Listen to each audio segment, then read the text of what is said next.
J'aimerais partager avec vous ce passage de la Bible que j'ai vu, ce qui n'arrive pas très souvent. Je lis la Bible dans le cadre d'un enseignement.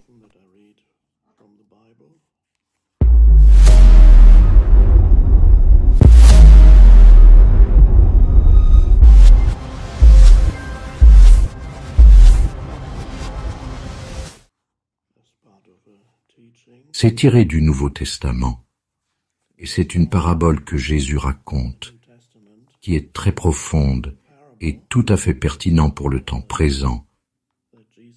Alors, voilà, tous ceux qui écoutent ces paroles et les mettent en pratique seront comme un homme qui construit une maison qui a plongé profondément et a posé les fondations sur le roc. La pluie est tombée, les inondations sont venues, et les vents ont soufflé, et il a frappé contre la maison, mais elle ne s'est pas effondrée. Elle était solidement établie sur le roc. Et quiconque écoute ces paroles de moi, mais ne les met pas en pratique, sera comme un insensé qui a construit sa maison sur le sable. La pluie est tombée. Les inondations sont venues et le vent a soufflé, a explosé et a frappé contre la maison. Et elle s'est effondrée et a été complètement ruinée. Alors comprenons le sens profond de cela.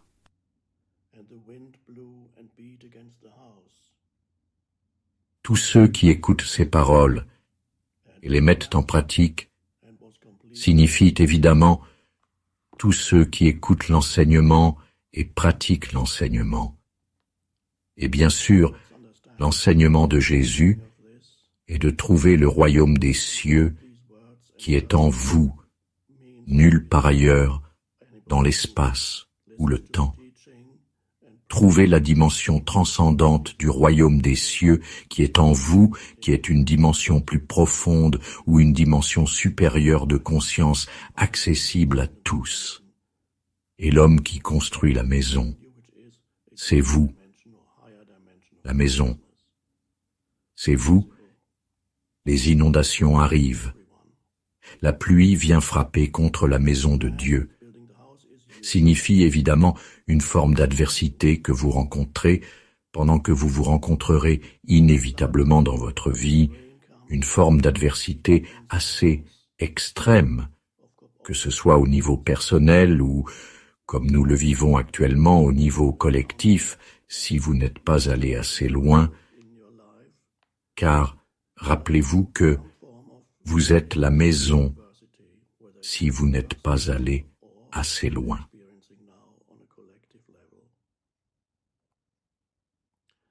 Assez profondément, vous n'avez rien trouvé au-delà de l'esprit conceptuel, puis les inondations, la pluie, le vent, l'adversité, quelle qu'elle soit. Dans ce cas, nous savons ce que c'est, vous dévaster, et même si vous ne tombez pas malade ou ne contractez pas le virus, la peur vous consumera comme il consomme des millions d'humains à l'heure actuelle. Et pourquoi avez-vous peur? Ou qu'est-ce qui est peur? Une certaine forme de pensée qui vous projette dans un moment futur, et vous n'êtes pas présent. Parce que si vous étiez présent, alors vous vous rendriez compte que, à ce moment-là, il n'y a rien à craindre. Seulement lorsque vous quittez ce moment, la peur surgit sous forme de pensée qui crée alors une émotion. Alors, qu'est-ce que cela signifie? Alors de creuser profondément et de trouver la fondation sur le rocher. Quel est ce rocher? La fondation de la maison que vous êtes. Vous êtes cette maison. Et j'aimerais que vous preniez une petite méditation maintenant, afin d'illustrer et pour vous permettre d'expérimenter de première main ce que signifie creuser un puits profond. Prenez simplement conscience de votre respiration. Prenez conscience de vous-même, pas du moi conceptuel. Ne prenez pas conscience de votre histoire personnelle, ou ne prenez pas conscience d'un moment futur correspondant. Mais prenez conscience de vous-même comme la présence consciente du champ de présence consciente et de pensée ne vous aide pas. Votre pensée est un obstacle. Alors vous allez plus loin que la pensée. Et vous pouvez être complètement éveillé et présent, et pourtant avec très peu d'activité mentale. Et que vous voyez le début de la réalisation de votre identité profonde, ce qu'on appelle parfois votre identité essentielle. Et votre identité essentielle est inséparable du moment présent. C'est le présent éternel intemporel. C'est une dimension plus profonde de la conscience que celle que vous identifiez habituellement. Et c'est le sens de creuser profondément et trouver cette fondation inébranlable qui est au plus profond de vous-même dans chaque adversité. Est une merveilleuse opportunité, car l'adversité vous oblige à aller plus loin.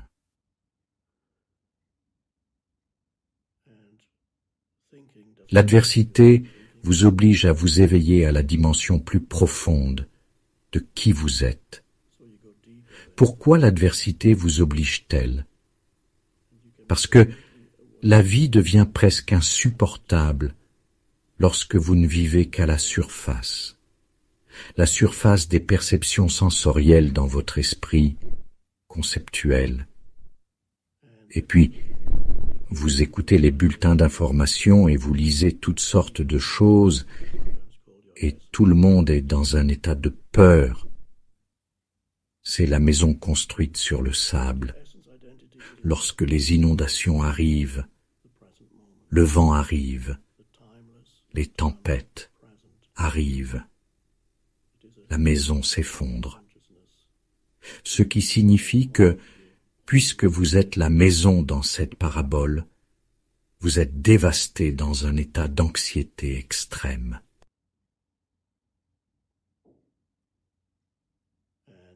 Une souffrance extrême, bien que rien ne se soit réellement produit, à moins que vous ne contractiez une maladie, et c'est quelque chose dont nous parlerons la prochaine fois, n'est-ce pas? La maison est-elle votre maison? La maison dans laquelle vous vivez? La vie en surface? Votre maison est-elle construite sur le sable? Ou êtes-vous capable de creuser et de trouver la fondation en vous-même qui vous libère de la peur? Maintenant que les choses vont bien, il est peu probable que la plupart des humains puissent se donner la peine d'aller plus en profondeur. Quelle forme ces choses prennent-elles?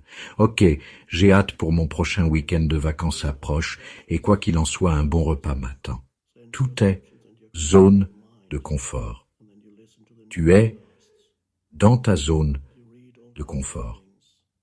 Je n'ai jamais entendu parler de quelqu'un qui s'éveille dans sa zone de confort.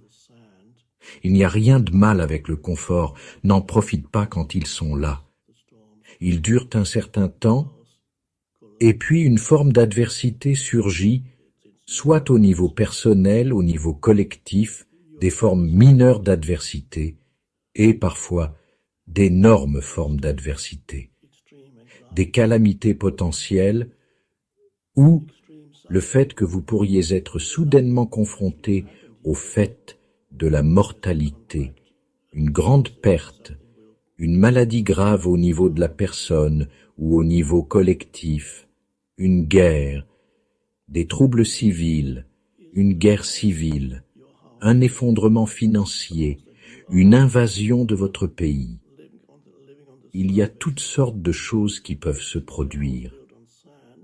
Et nous avons vécu ce qu'on appelle la pandémie, une adversité collective qui n'affecte pas une seule personne, mais des millions de personnes en même temps. Et c'est une invitation à aller plus loin, car si vous ne le faites pas, vous souffrez inutilement. Des millions dans un état de peur et d'anxiété.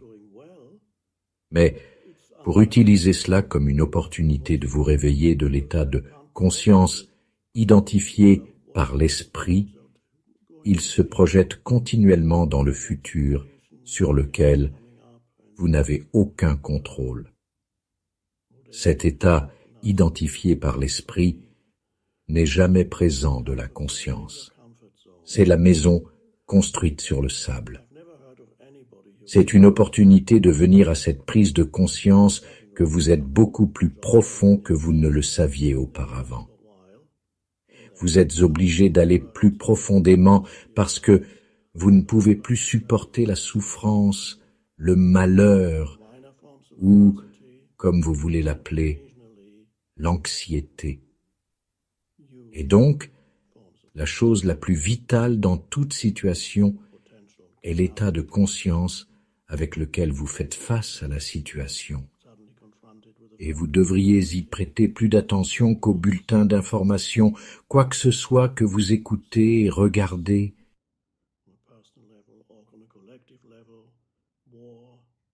Oui, vous pouvez le faire aussi, mais quel est votre état de conscience? C'est quelque chose que vous pouvez faire. À propos, il n'y a pas grand-chose que vous puissiez faire face à la situation extérieure. Vous pouvez prendre des précautions, vous pouvez aider d'autres personnes grâce à l'extension, ce qui est possible.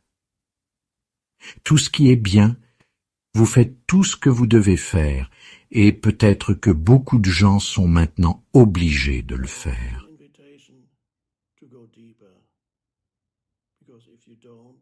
Restez à la maison, et soudainement, oui, ils doivent le faire. Vous devez être salarié dans une retraite privée à la maison. Maintenant, c'est une opportunité d'utiliser ce temps précieux qui est ici parce qu'il fait partie de l'éveil de la conscience de l'humanité. Il semble que c'est presque paradoxal de dire que quelque chose qui, à première vue, semble très négatif et ressemble à un obstacle au bien-être de l'humanité. Et oui, c'est un obstacle au bien-être de l'humanité sur un plan purement physique. Peut-être temporairement, oui. Mais quelque chose qui ressemble à un obstacle d'un point de vue conventionnel est en fait une opportunité pour vous de vous éveiller à un niveau de conscience plus profond. Nous pourrions dire plus élevé. Les humains ne se réveillent pas quand ils sont dans leur zone de confort. Ils se réveillent quand on les sort de leur zone de confort. Tout le monde ne le fait pas. C'est une opportunité. Si vous ne vous réveillez pas, quand vous n'êtes plus dans votre zone de confort, vous souffrez, vous êtes malheureux, vous êtes anxieux, vous avez peur, vous n'avez pas encore trouvé le rocher.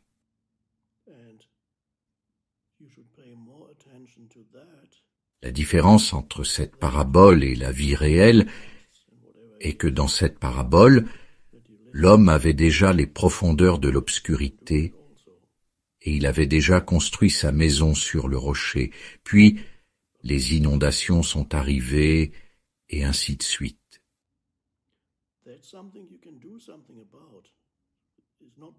Dans la maison, c'était insubmersible.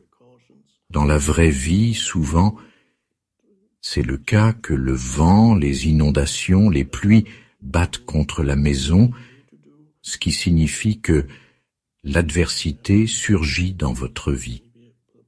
L'adversité vous force, si vous n'êtes pas déjà allé plus profondément, elle vous force à aller plus profondément.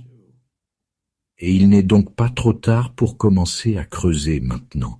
Face à l'adversité, beaucoup d'entre vous sont déjà dans le processus d'éveil, probablement la plupart d'entre vous qui écoutez ceci. Et ce qui nous arrive maintenant est une merveilleuse opportunité pour vous d'aller plus en profondeur, d'approfondir cela, d'accélérer l'éveil autant que possible.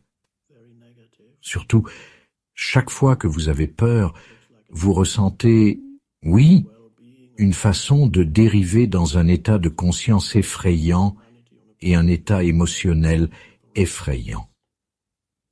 Chaque fois que vous réalisez que dans le moment présent, il n'y a rien à craindre, vous devez vérifier par vous-même si cela est vrai. Est-ce que je vais attraper cette maladie? Est-ce que je vais mourir? Est-ce qu'un être cher va l'attraper? Est-ce qu'un être cher est vrai? Ma mère fatiguée, est-ce qu'il va mourir? Tu imagines que cela pourrait arriver, mais maintenant, ça n'arrive pas. Alors, quand tu sens-tu dériver dans la peur, réalisez, d'accord, j'ai perdu le moment présent et je me suis perdu dans mon esprit, dans l'esprit pensant.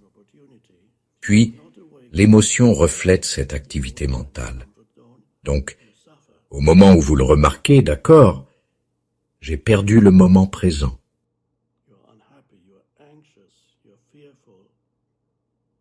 Je suis perdu dans l'esprit. Revenez au moment présent. Quelques petites choses qui peuvent m'aider. Sois conscient de ta respiration, sois conscient du champ d'énergie interne dans votre corps. Le corps est vivant. Il y a à la fin cette énergie vitale qui imprègne le corps. Vous sentez que vous respirez. Vous ressentez la vivacité dans le corps. Votre façon de percevoir les sens, vous regardez autour de vous, vous êtes présent.